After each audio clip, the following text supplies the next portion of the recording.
Bitiangco nagsalita na in-expose si Martin Romualdez at ibang mga kongresista. Naku po, ito na talaga ang 20th Congress awayan. Toby Tiangco confirmed the 777 expose of Mayor Benji Magalong. He also mentioned the small committee of the House of Representatives na nag-aayos ng budget, the ayuda na dumaan sa House Speaker, and the other exertions and pasabog. Nako, now, who will hold Martin Romualdez accountable? Nako, mas lalong mapasama ang pangalan ni BBM. Madadrag ang pangalan ni BBM. BBM is very careful sa kanyang last 3 years pag-upong presidente, pero mas lalong nagulo kabibig. Confirm the 777 7 million AX tupad at saka yung yung isang 7 million? So 21 million ang ibibigay sa congressman. Naku kabibig. So eto ang pag-expose ito Bitiangco hinggil sa nakakabahala kabibig. So ombudsman, iimbestigahan niyo ba si Martin or hindi? O parang wala lang kayong pakialam dyan dito. Dalawa na nag-expose Dalawa ang nagsabi na meron talagang small committee. Grabe. Maliit na committee na kung saan sila ay yung nag-aayos sa budget. Naku, itong mga taong ito, itong mga kongresistang ito, parang ginawa lang nilang yung si VP Inday, ang gusto nilang tawagin ng mga tao na kurakot. Sila pala. Imbestiga sila ng imbestiga kay BP Inday. Impeach sila impeach kay BP Inday. Pero ang katotohanan pala kayo ang dapat ma-impeach. Kayo ang dapat imbestigahan. Eto kabibig. Manood tayo kay Congressman Toby Tiangco sa kanyang expose na talagang kabibig. Na-shock ako kabibig. Na-shock ako sa kanyang expose. So eto kabibig i-share ko sa inyo Kita nyo na ba? Sige, tingnan natin yan. Mga insertions na yan kabibig.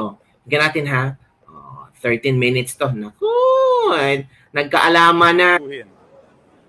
Ang lahat ng bills na pina-file natin, okay. Di ba bago i-approve for second reading, di ba committee amendments, then individual amendments. Tsaka mo palang a-approbahan yung second reading. Pero dun sa budget, dun sa GAA, ano yung napakasamang ginagawang practice dyan? Committee amendments, tapos sasabihin, i-approve sa second reading, and authorize a small committee na gumawa ng individual amendments. Yung small committee na yon, walang minutes yun. So para mo silang binigyan ng blank check, di ba? Bakit yung pinakamahalagang batas pa na ginagawa natin, hindi natin sinusunod yung proseso? So dapat dito sa budget na to, hindi natin na-aprubahan kung hindi tapos yung individual amendments. Huwag natin aprubahan on second reading kung hindi tapos yung individual amendments. At wala ng small committee. So, ibig sabihin, kung ano yung inaprubahan on second reading, yan yung final version. So, wala ng insertion doon. Di ba kasi transparent Lahat isa-isa mong sasabihin yung individual amendment. Tapos sasabihin ng chairman kung tatanggapin niya o hindi. Yun ang napakahalaga. Di ba doon nagkakaroon ng, alam naman natin, hindi tayo pinanganak kahapon, di ba? Ilang beses ko na rin-erase yan Di ba bakit may small committee na ilang tao lang? Bakit hindi transparent dito i-propose ng bawat member yung amendment at tanggapin o hindi? Tapos pag in-approve natin ang second reading, wala may small committee. Sino kaya ang miyembro ng small committee? Nako, mga congressman, mga kongresista, eto na imbestiga, quadcom pa kayo, pero kayo pala ang dapat imbestigahan. May small committee ito, Wala na pwedeng galawin doon. Kasi ang nangyayari in the past, aaprubahan yung second reading, tapos mababago pa, kasi yung small committee lang ang magbabago. So hindi po pwede yan. Mas malakas kaya yung impact in proposal kung independent or sumama kayo sa budget? I mean, what are the chances na mapatingnan? Titingnan natin. Pag hindi pumayag yung mayorya dyan, ibig sabihin may tinatago sila. Kasi bakit mo gusto ipasa sa small committee? Bakit ayaw mo na dito palang pag-usapan? Okay, number 1 po yan. Number 2, dapat wala ng post-enactment. Kasi ang pinagbawal doon sa PDAP is yung post-enactment ng budget. Ano yung ibig sabihin ng post-enactment? Okay, papasa natin yung AIX, papasa natin yung TUPAD, papasa natin yung AKAP. Ano nangyayari pagkatapos ng budget? Di ba susulat kami sa office, papasok kami sa portal ng Congress at doon kami hihingi ng pondo sa Office of the Speaker. So bakit kami humihingi ng pondo sa Office of the Speaker, nandun na yun sa budget. Dapat, pag napasok na yun sa department, wala nang intervention ang Kongreso doon. So bakit pinasa yung mga social services na to, kahit yung MAIP, bakit kami kailangan humingi o pumasok doon sa portal para humingi ng pondo para doon sa aming distrito? Dapat, doon sa budget, naka-indicate na kung ano yung amount per district. Parang yung mga infrastructure project, di ba? Dapat naka-line item. Magkano? Para hindi pa pwedeng naipasa, tapos sila may hawak ng lump sum, tapos papasok kami sa portal ng Congress, tapos doon kami magre-request.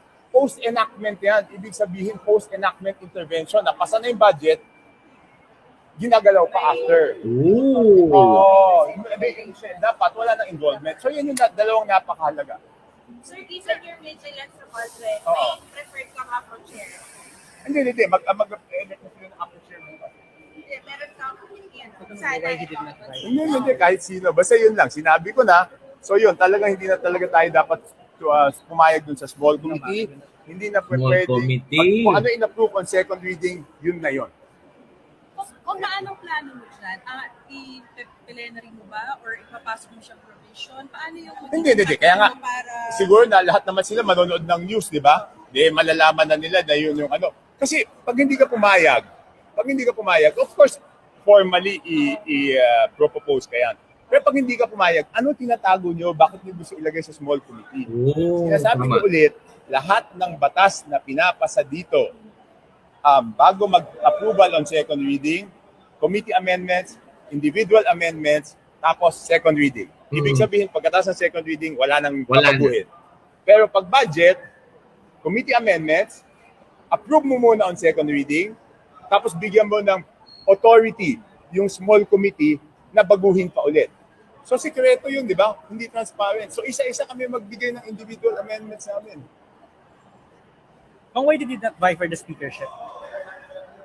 It's not up to me, di ba? Tama. It's not up to me. It's what my colleagues want. Kung ano yung gusto nila. Pero di ba nung nakaraan sinabi niyo na mayroong mga... Okay, sabi ko, syempre, yun na nga yung sinasabi ko, bakit sila natatakot? Because of the post-enactment. Di ba, hawak ng Office of the Speaker yung MAIP, hawak yung AIX, hawak yung TUPAD. O kung di ka bumoto, Wala ka. pwede hindi i-release kasi nga nagre-request kami doon eh. So hindi pa pwede yan kasi yan na nga yung dineclare na unconstitutional. Ang sabi ng Korte Suprema, pag naipasa yung budget, wala nang intervention yung Congress. So ibig sabihin, pag naipasa na yan, hindi na dapat ka humihingi doon. Kung hindi, doon ka sa department, hihingi. Bakit kami dito humihingi ng pondo? Hawak ni Martin ang pondo. Di ba dapat sa department kami hihingi? Tama. Kasi doon nakalodge yung ano. Oo. Sir, naniniwala kayo marami o racket sa flood control projects. Ano masasabi? Hindi lang sa flood control projects, sa lahat sa mga projects. Pero syempre, yun yung nakita ni Presidente, di ba? Nung nag-iikot siya. Tsaka kami, nabotas kami, di ba? Syempre talagang I feel passionately about the flood control projects, di ba? Ano po lang, 7-7 scheme po ba yun? 7-7. Totoo. Look. Di ba? Pag sumama ka sa Bagong Pilipinas Servicio Fair, totoo yun. Hala. So, totoo, kumpirmado yung 777. Nako. Alam ko eh. Nabigyan ako nung pumunta ako eh. Hala. O ngayon, kung sinong congressman ang makikipagtalo na hindi totoo, pakitaan tayo ng cellphone. Hala. O sige, sabihin mo, pumunta siya dito, pakitaan kami ng cellphone. May message yan na matatanggap mo eh. Ano yun, sir? Ano yung pondo na yun? Hindi, yan yung ano, di ba? Pag sumama ka sa bagong, ano ba yun? BPSF. Pag sumama ka doon, meron kang 7 million AIX, 7 million Hala. MAIP, 7 million TUPAD yata. Ganun. O di ba post-enactment na naman yun, di ba? Yan yung tinatawag na pork barrel. Kasi pork barrel, nare-release kung kanino mo gusto. Hindi based on sa budget. O sinong congressman makikipagtalo sa akin na hindi totoo yan? Pakitaan kami ng cellphone. Papakita ko, may message yan. Naman i-release sa'yo. Nako. Sa hashtag open by cam. Open ako sa open bycam. Pero sabi ko nga, hindi lang naman doon nagsisingit sa open bycam. Ang mas importante is doon sa small committee. Small committee, ilang tao lang yun. Tsaka, di ba dapat, dito may minutes. Di ba? Lahat ng proposal mo, tanggap o hindi. Doon sa small committee, wala namang minutes yun eh. Magugulat ka lang, pagtanggap mo ng GAB, HGAB, iba-iba na. Totoo pala. Sabihin na useless yung open bycam, kung meron pa rin yung small committees. Hindi, okay. Hindi, okay. Yun yung first step kasi kami muna magpapasa.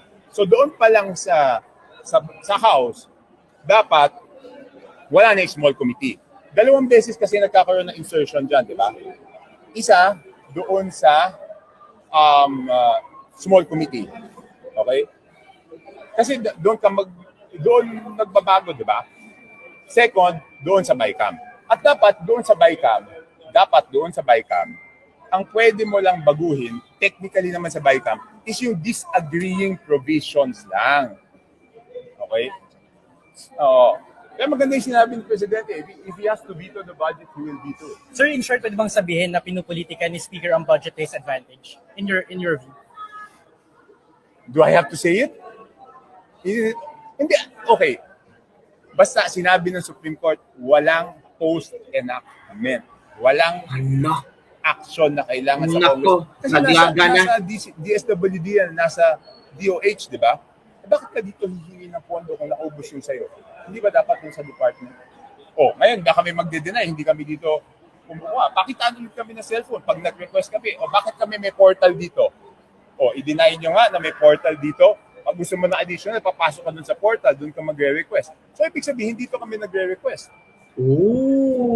So, natutuwa lang ako kasi yung reason ng hindi ko pagboto kanina is aligned with the most important message that the President delivered today.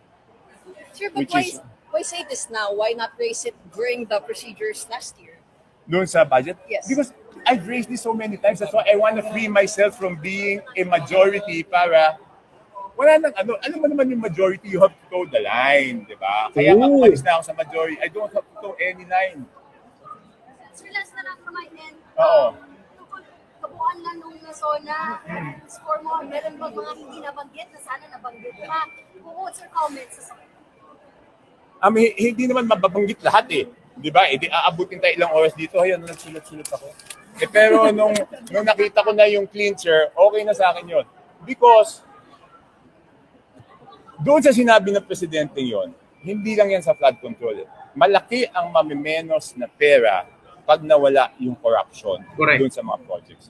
So it's not only flood control. So kaya tuwang-tuwa ako. Meron pang negotiations for you to be the appropriations chairperson. I mean, did you negotiate or did you bring this proposal? Hindi, di ba? I gave a statement, I think, kailan ba yun? Hindi naman 2 weeks, mga 1 week ago. 1 week ago. Sinabi ko naman din, basta walang dikta, di ba? Basta walang dikta. So, ngayon, yun kabibig. Yan, nabulgar na ang lahat ng kabalastugan nila. Totoo pala yung 777. Naku po kabibig. So ano ang iyong komento hinggil dito sa pagbulgar ni Toby Tiangco?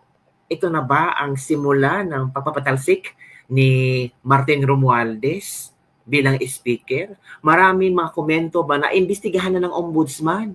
Grabe pala ang kurakot dyan. Martin, pork barrel pala yan. May mga, tama, sus ginoo ko. Ang daming perang, kaya pala, tama ang mga sinasabi ni BP Sara na ang budget ay hawak lang ng 2 tao, si Zaldico at saka si Martin Romualdez. Yung ibang supporters ni Martin talagang binash si BP Sara kasi gawa-gawa lang ng kwento. Ngayon, ilan na ang nagsabi, Toby Tiangco, based sa statement ni Toby Tiangco, alam mo kung sino may hawak ng pera.